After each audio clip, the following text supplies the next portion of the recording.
This is Jason with net.academy/LA Networks. Today in our AWS series, we're going to be covering route tables.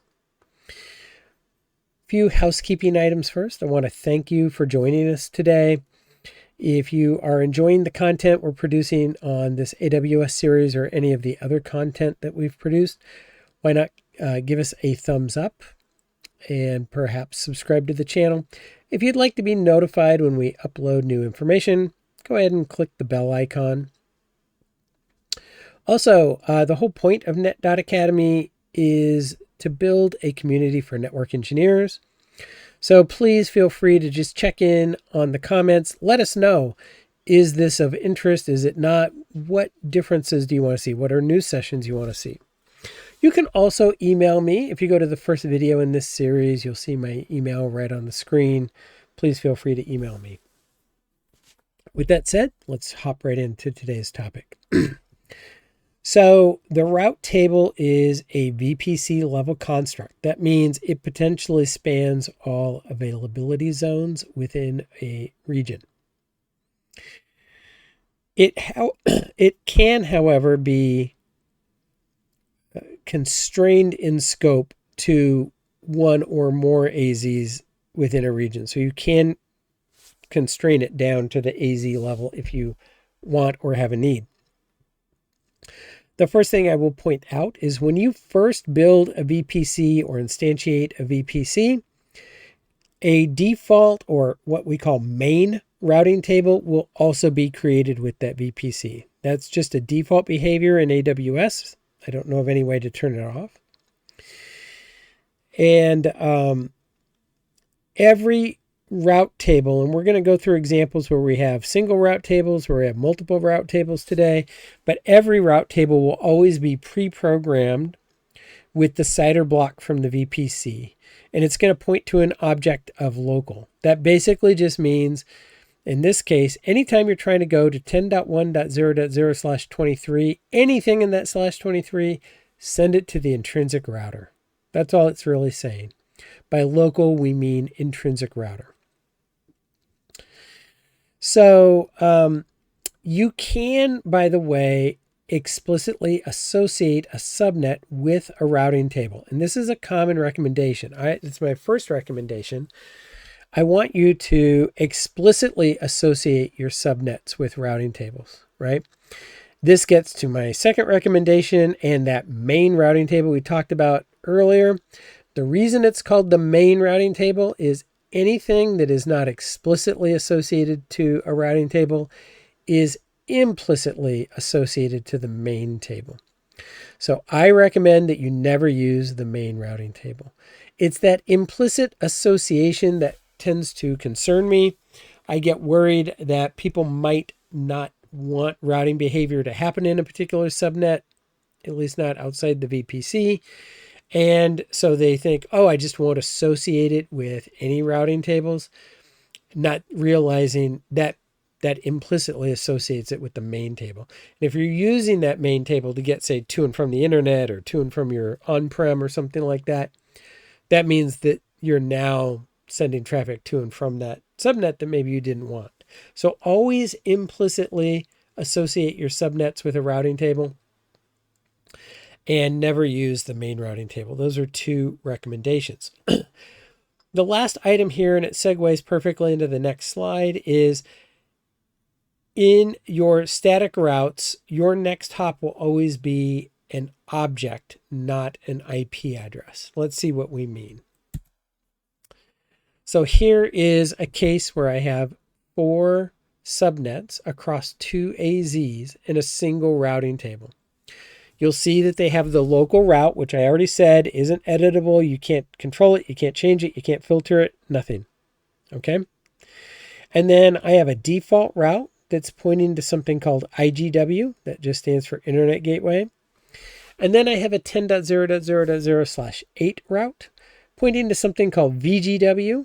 That just stands for Private Virtual Gateway. And those are objects. You'll note that they're not pointing to IP addresses for a static route. Instead, they're pointing to an object. That's just how we do routing in clouds in general.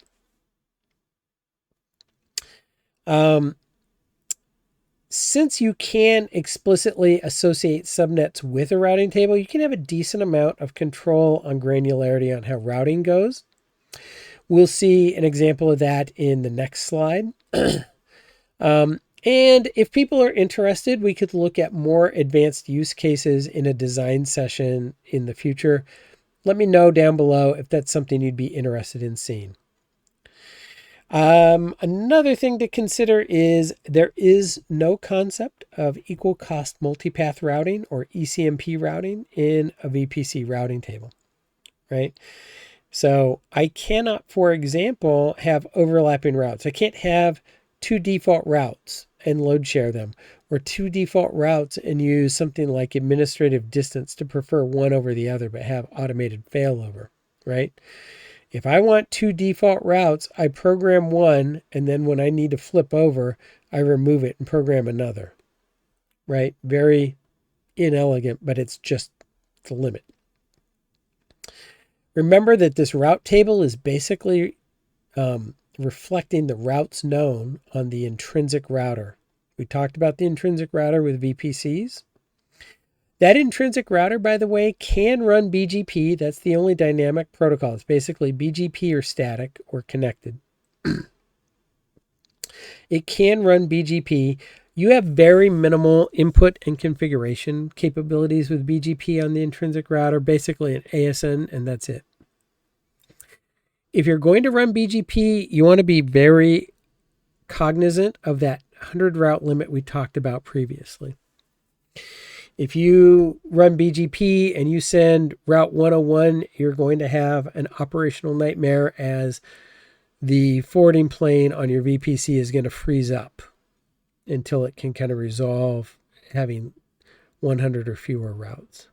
Remember that that local route does count. So you can't even send 100 routes. You could send at most 99 routes, right? So be aware of that. Let's talk about something a little more advanced. There is no concept of a VRF. And like I said, you can't have overlapping subnets. Like I can't have two default routes. There's a caveat to that. I can have multiple routing tables and associate them with distinct explicit subnets. Okay. So this is a common case that we see. I've drawn it up here. We call this kind of a public and private routing. You'll see that I've overlapped my default route, but because I am in different routing tables with different forwarding behaviors, I'm okay. So it's not really a VRF. They're not completely distinct of one another because those two route tables freely communicate via the intrinsic route for the VPC CIDR. However, it allows me to have overlapping subnets. Up in the public one, I point my default out to an internet gateway. Down in my private routing table, I point my default route to a private virtual gateway.